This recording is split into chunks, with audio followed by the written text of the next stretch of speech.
Wannan yarinya a rana fasinja ɗaya kawai take ɗauka a tasi ɗinta, amma duk da haka tana samun mahaukatan kuɗi saboda tana ɗaukar 'yan ta'adda ne. Idan sun je sun yi aikin laifi kawai za su kira ta zo ta ɗauke su ta tseratar da rayuwarsu. To shi kuma wannan sabo ne, ya sa a neman wadda za ta tseratar da shi idan 'yan sanda sun biyo shi. To sai ke ce mishi kai baka da hankali, wannan yarinyar me za ta iya, za ta tseratar da rayuwata ne ko za ta ƙara jefa rayuwata cikin haɗari? Kawai dai bai ankara ba sai ga 'yan sandan nan. To ba shi da zaɓi, kawai sai ya faɗa cikin motar ne ya ce mu je.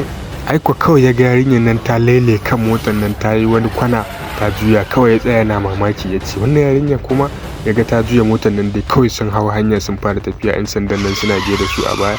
Bayan ya ga yarinyar yadda take tuƙe ce gaskiya yarinyar nan bala'i ce ke, ita ko saurara shi ba ta ba, kawai ta hau hanya kawai suna ta tafiya a motar nan tana ta kukkurɗa ta tsakanin motoci da motoci.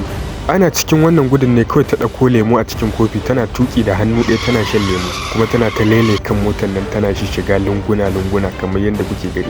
Shi ko mutumin nan gaba ɗaya ya rikice ya rasa ma me zai ce saboda yarinyar nan ta bashi mamaki sosai. To dama motoci 5 ne suka biyo su, shirin yarinyar nan shine duka ta lalata motoci 5 din nan ta guje musu.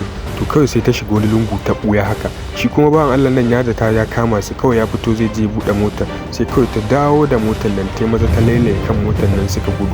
Shi kuma kun ga an bar shi a gurin kenan, haka ta ja motar nan ta tafi. Yanzu shirin kuma ya koma saura mota ta gaba, tana tsallakowa nan gurin kawai ta taka motar nan a guje ta tafi. To kawai suna tafiya, dama ita ta riga ta sassan lungunan nan duka, sun zo dab da motar nan kawai sai ta kauce mata ta fada wani lungu. Tana fada lungun nan ku ta san me ta shirya musu, dama tana wucewa ta gurin nan sai motar nawa da ta biyo su ta makale a ciki. Sai kawai ta hango mota tana biyo da su a gaba, sai ta ƙara taka motar nan suka tafi kaman za su yi karo. Kawai tana zuwa dab da inda za ta yi kwana kawai sai ta murguɗa kan motar nan ta yi kwana, kun gani. Su kuma in sai suka je suka yi karo. 'Yan sandan nan kawai bayan da za su yi da yarinyar nan ne, ta riga ta gama sanin hanyar nan, kun ga wannan ita ma an tsayar da ita ba hanyar ficewa.